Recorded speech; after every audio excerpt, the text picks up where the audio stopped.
Okay lah, I think we start lah. Hopefully this round is okay. Alright guys, so this is the second time I'm recording with Johan because the first one that we took along with Mason didn't really work out. We recorded for 30 minutes but then there was some technical error with the audio. Okay, so guys, we have Johan with us today. He has followed me from Form 4, alright, and he scored 10 A plus in his SPM. Okay, so first up, I'll let him introduce himself to you first. Alright. Hi guys, my name is Johan and I'm from SMJK Guanghua. Yeah, and I'm 18 years old this year. And he's still single. Johan, I would like to ask you, what's your main motivation to study? Because obviously achieving 10 A plus is not an easy feat. I think the main thing that pushes me to study hard each day is the fact that I've been scoring quite well in my exams ever since Standard 1 lah.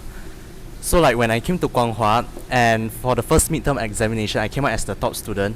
So there was some sort of desire in me to maintain that sort of academic excellence lah.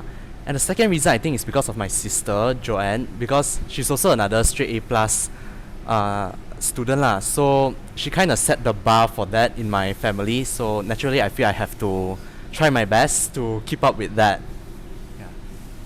I think these two are very powerful motivators because number one, when your sibling, like what you use a very good term, set the bar. If your elder sibling scored, let's say 10 A plus, definitely you feel some pressure. Even if, I mean, let's not talk about straight A plus, even scoring straight A's, your elder sibling scored straight A's, definitely you feel the heat to try to achieve something or better. And another thing which he mentioned, meaning he scored very well from Standard 1 all the way until the very end, which is SPM, is what I call top student syndrome. You're used to being there. It's very hard to not be in that ranking. Yeah, so that's what pushes you to study hard. So guys, you need to find your own push. Yeah, his push cannot be your push because all of you are from very different family backgrounds. Alright. Okay, so number one is motivation. Number two, what subject do you find difficult? But guys, you have to know that although whatever subject he's going to mention next, it may be difficult for him, but liking a subject or not and scoring it are totally two different things. Yeah. So what subject you don't quite like and how do you manage it? The subject that I don't quite like is Pendidikan Moral and Sejarah. Like for Pendidikan Moral, I think the case is that I feel everything is based on logic, but then I have seen some cases whereby your answers may come off as logical, but you end up not getting any marks because everything is marked strictly based on the schema. And that is the thing I don't quite like about Pendidikan Moral, because I feel like the questions are asked very subjectively, but then they don't want you to give like your very own opinion. They want you to give like a very objective. How do you study moral? Like for me, moral, towards the end, I really had to go back to the buku text and like take out all of the points that I thought were important and the specific examples lah, because I really didn't want to lose out on Pendidikan Moral just because of that lah. So what I did was I went back in, I took out some important points, I wrote them on a piece of paper in the form of mind maps lah. But it's also important to identify like which points are important and which ones are not lah. And in general, I think the important ones are like ciri-ciri and cabaran lah. Like these are the ones that I can recall lah. Besides textbook, what else do you use for moral? Mainly textbook. Mainly textbook, but also like definitions list. No latihan. Trial paper mainly I just skim through and compare question to answer lah. Do you jot down the key points, like along with the short notes you did for ciri-ciri and all those stuff? Yes, I do. Okay. And the other subject I hate is Sejarah lah, because it requires a lot of memorization lah, like Pendidikan Moral. Yeah. Is bio manageable to you? Yes. Yes, I'm just curious, like how come you find bio manageable but Sejarah is like your top two subjects that you don't like? I find bio quite interesting lah. But on top of it all, like, I tuition for bio, I don't tuition for sejarah lah. And then I think the tuition that I follow is quite good also lah for bio. So it's to a point where like I feel I can manage it very simply because like the core understanding is there lah. But sejarah is way more than understanding. You really need to memorize every part of it, and it's less colourful in my opinion. How often do you study sejarah? It depends lah. But Generally? in general, like 1 to 2 months before exams, then I'll start like studying it every day. Oh wow. Like Okay, at least a bit every day. Okay. Because that day Maysin came into my class, she shared with me personally that she studies sejarah every weekend, like every Sunday. So I was surprised that wow, she only studies it once a week, which to me is insufficient. So that's why I told the students better study every 2-3 days. Same goes to MAths. How do you manage MAths? My approach to maths is, number one, I try to understand the basics first lah. And then after that, definitely have to do a lot of practice. I like to practice first I practice topically, but then when I'm okay with with every topic, then I try to time myself and make sure like there's sufficient time. Then I start doing trial papers lah. Like MS is the only paper where I really sit down and time myself and do. Besides Chinese. And the third thing I do is like I buy like some sort of K-Bar compilation and then I like try to practice a bit lah. How often you practice MAths? Like nearing exams every day. Okay. Yeah. Then because some of you may be reluctant to do MAths, do you have a preference in timing when you do MAths? Like maybe you prefer to do it at night or in the afternoon or evening? I think I usually do maths after lunch. After lunch? Yeah, cause I feel like that's the time I'm sleepy. And then I feel I need something that can really like wreak havoc in my brain. But if you feel sleepy, how does it help if you're doing MS? Won't it like tire you out even more? For me, no lah. Like sometimes when a problem gets difficult enough, then you really like feel like I have to solve it. Okay. Yeah. So this may not apply to you, you know. Some of you after lunch, after a very heavy lunch like banana leaf rice, yeah, you start to attempt maths, you see it's damn tough, then you straight go to bed. Yeah, so I think this one is up to individuals lah. Like for myself, I like to do maths also in the afternoon, but because it's I call it a short attention span question. Means you settle this question, another question, third question. After that, you want a break and just move away first. Then you can come back again to continue with the rest. Not like sejarah or sciences is continuous. Yeah, to me is that reason. And sometimes when you study memorizing subjects, it takes a lot more attention. Yeah. Yes. Alright. One interesting fact that I got to know from him that day while I was in the car with Maysin and him, he said that he didn't study in SJKC. He never entered a Huasiao. Means you didn't take Mandarin Chinese in UPSR. No, I took in UPSR. Oh, you took in UPSR. Okay. Didn't learn in school. Yeah.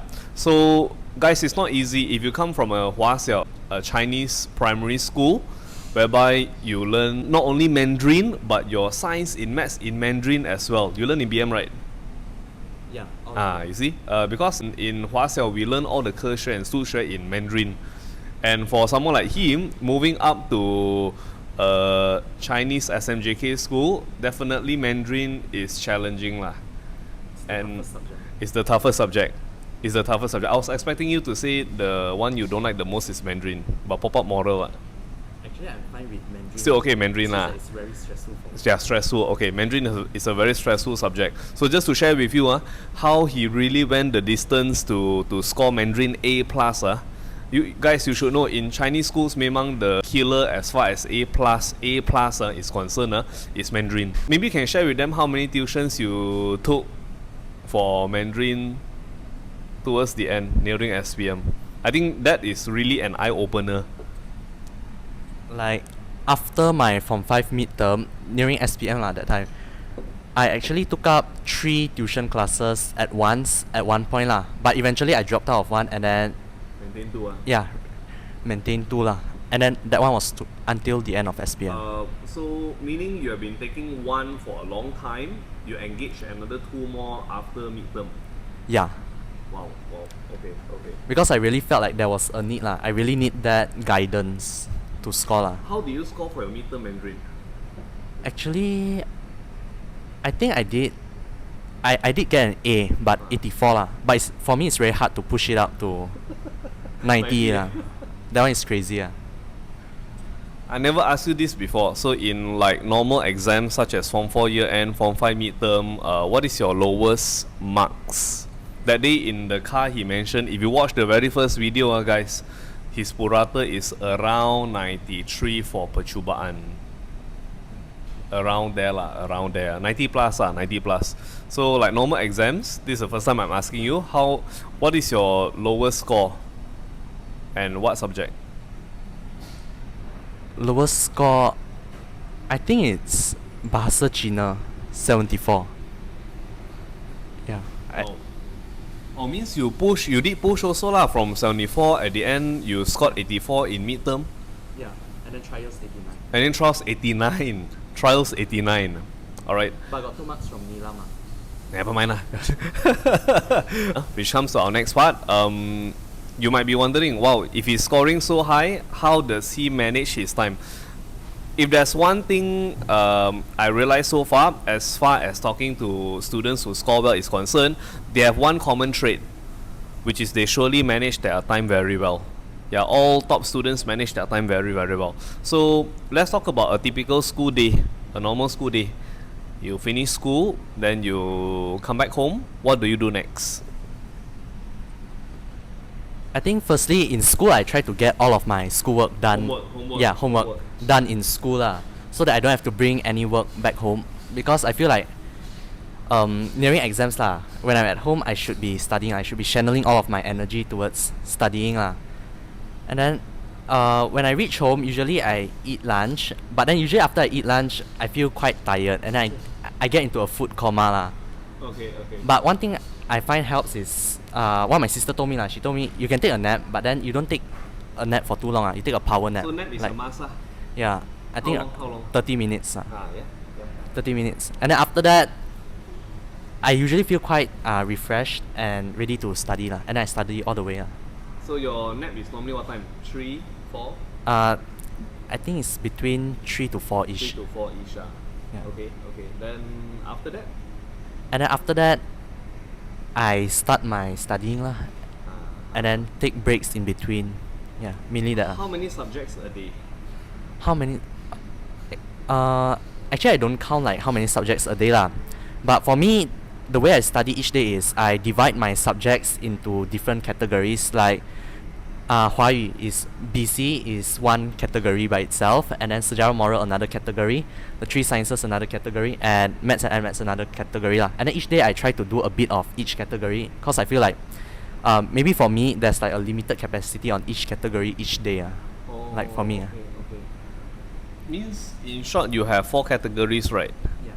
Mandarin, Sejarah, Moral, 3 sciences, and the Maths ma. Yeah. Then language is also another 5 category lor. Language. But you don't focus too much I don't focus too much on that. Okay. Only like a few days before SPM then I cluster I see. The Comsas and all those stuff. Meaning to say that one day about 3 subjects about 3 subjects. Would you recommend studying 1 subject a day? One day, 1 subject. Based on my experience, no, definitely not. Okay, then coming to the timing, how many hours did you study before percubaan and during percubaan? And after percubaan, did you take a break, a breather? I don't really time myself lah, but I think before percubaan, it's around 5 to 6 hours during normal school days. Excluding tuition. Or excluding tuition. Yeah, I think it's around 5 to 6. I think about 5 hours lah. Okay. If it's a normal school day lah. Then if it's weekends, then it's A bit more lah, maybe 6 to 8 hours So a what day. time do you sleep during weekdays? During weekdays, usually between 11 to 12. But sometimes over 12 like, especially if I'm doing trial papers Oh, okay. Yeah. Then how about during percubaan? How many hours do you study? More or less, and what time do you sleep? If I just came back from exam then I study a bit lesser, unless the next day got another exam But I think on average maybe 3 to 4, like slightly lesser. This is I've been doing this for a few years, meaning talking to students who score very well. But somehow this year it's quite prevalent that before percubaan they study more than during percubaan. But most of you, 90% of you study more during percubaan, but you don't study at all before percubaan. So can you see the difference or not? Those who score well, they are definitely more prepared. When percubaan comes, then they'll just slow down a little. Because why? You feel very tired taking exam. Yeah, you are very mentally focused on answering each and every question, and that wears you out. But after that, you still have to go back and study. That's why some of you, if you are not sleeping to study sejarah, somehow rather I only hear sejarah is like that, meaning students don't sleep to study sejarah, but you don't hear it for languages. You don't hear so much for agree, right? Agree. Yeah, I've been teaching for 10 over years. The only one that students don't sleep to study is mostly sejarah. It's number one on the list. So consistency is the key. Consistency is the key. Okay, do you think it's important for students to have a cool down period, meaning after percubaan, after taking so many subjects in trials, is it a must to relax, chill a bit, then start to push again, or should just push all the way till SPM? What's your opinion? I think definitely should take a breather first should rest first. If not, you will feel too burnt out Did you feel like, burnout? Not really, but immensely stressed. Yeah, but I think it also varies based on individuals because if you feel like you really can push, then go ahead But for me, I feel I really cannot. I really need to take some time off to play games, watch movies. What games do you play? Mobile Legends, Oh, Bang Bang, Legend! MLBB. Oh, you play Mobile Legend. Guys, side story I was playing for a few years. Then after that, when I switched phone, something went wrong with the downloading of the app in the new phone. So all my heroes, I have to start from scratch. I bought like so many heroes. I think I got like easily 20 nearly 20 heroes. But of course, some are free Funny question. What hero you like to use the most? The one I play the most is Franco. Franco. But recently I like to play Gatot Kacha. Yeah. Wow. Wow, guys, this is a tanker. Don't die so easy one. I normally play. Bahasa. How you know? I think my sister told me before. Oh yes Yeah, Fasa a bit more. Don't have to focus that much because I feel if you use MM very tense or not. Marksman is very very stressful. If especially you gonna kill the first 3 minutes, you gonna kill 2-3 times the game is quite a goner already. For me, I think if I don't want to die so many times, it's Jawhead Jawhead can really kick people into your turret. Okay guys, that's for Mobile Legend. Next would be, which one is more stressful for you? Just now I wanted to ask, percubaan or SPM? For me,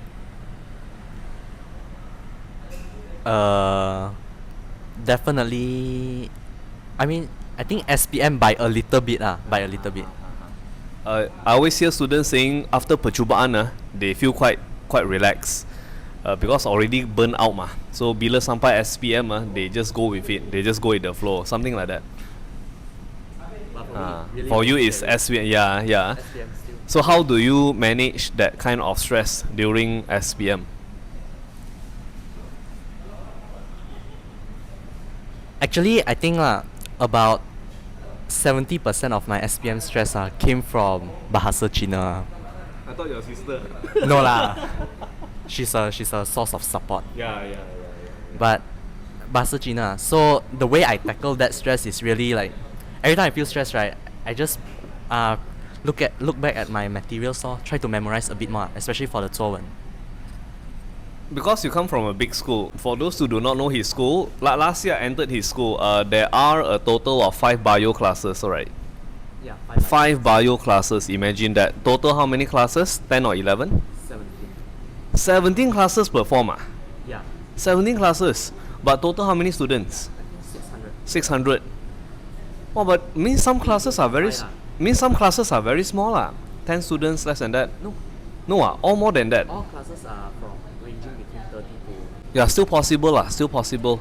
So does your school give you any pressure or motivation or encouragement or they set certain expectation for you? I'm curious about it. Actually, I don't think so lah, because don't have lah. yeah. Like if primary, they have my primary school they have like those type of program like target, and then like these few fellas you're supposed to. Every school should have one. But secondary, I don't think so lah. Oh, surprising. Yeah. Oh, okay. Your batch is, because I've been teaching here for quite a while as well. My distant cousin studied in Guanghua before. Last time she was very stressed studying in the first class, 2017-18 that time. She will always bring up like it's quite stressful to be in the first class. I mean, guys, typical competition as you know. But I find your batch don't have that kind of kiasuness, something like that. Yeah, there's no exact way to word it. I think. Oh, sorry. So like you all push each other, or like what do you all have amongst you and your friends? Because all coming from the first class, sure it's quite competitive no matter what. I think kiasunas sedikit sebanyak have lah everyone, but we don't do it like very obviously. I think it's like more like we kind of chit chat in school, and then when we go home, then everyone is like studying. Like everyone is like very passively very aggressive. like I think that's the case. Okay. I call this studying in secret. Yeah, like my friends last time. Oh, I Dota whole night, but actually study whole night, and then score 90 something, nearly 100 for MS. Okay. Then just now there was a very good question I wanted to ask you. Yeah. So do you believe in study groups? I think not really. Not really. I don't think it's effective for everyone lah. But it depends lah, cause people tend to get distracted ma. Yeah. Yeah. You just need that one idiot to open the big mouth. What are we doing later? What you want to eat later? What we want to play later? Then the whole group study is a goner. I think group study only works when there's you and also maybe that one more person. Not a big group. You and one more study mate who have the same objective, which is to improve academically. Because if you bring a friend who is an athlete, it's very hard to study together because got different objective Yeah. Okay, and I think one final thing would be, what's your advice to current SPM students? They are currently sitting for their midterm. Even as we speak, some are taking sejarah, some are taking math, some are taking physics today. Now is June 25th, right? So they have another 2 more months to percubaan, because they start beginning of September. Selangor percubaan starts beginning of September. October they'll be taking the amali, which drags on with the lisan, yes, all the way until 18 December, whereby SPM Betuli starts. You can sense how packed it is, right? Yeah. Their time they had Gong Si Fa Chai in between. Yeah. They get to celebrate Happy Chinese New Year in between their there was a week gap between the SPM subjects. So any advice for this particular group of students? Well, I think for your batch, right, time is quite scarce, so you need to manage your time well. And definitely first set a goal And then after that, you need to strategize and see how you can work towards achieving your goals lah. But in between, make sure to prioritize things. Like you need to identify which things are important and which things are not lah. But one quick advice, I think academics are extremely important lah. So if can, try to prioritize your academics. And as for studying, practice makes perfect lah. For most of the subjects, you do more practice, won't go wrong one. Yeah. Do you have a bad day when it comes to studying? Bad day. Bad day as in you don't really feel like studying, and then you strategize to study another day. Not really lah. I do feel lazy once in a while lah. So what do you do? Don't care lah. Like just study lah. Yeah. Cannot care too much. So if you are feeling lazy, okay, not motivated, different people manage it very differently. Like me, since she'll just, if it's really bad, it depends how serious. Like if it's not too bad, she'll sleep or she'll go and do something else, and then she'll come back. Or if it's really bad, she will just let it be and then next day hit the restart button. Like for him, he just study. Just do it lah. Just do it. Yeah, just do it. Don't think so much. Don't think so much. Yeah, many of you are very concerned. My subjects are not there yet. I worry I can't score the A that I want. But question is, what are you doing about it now? Yeah, because I believe that if you are getting like B's and C's but you still want A in your SPM, there's still time. You agree or not? Agree. Yeah. Okay, so guys, give it up for Johan, alright, for being with us here today. Okay, thanks for joining. Alright, yeah. Thank you guys. Bye.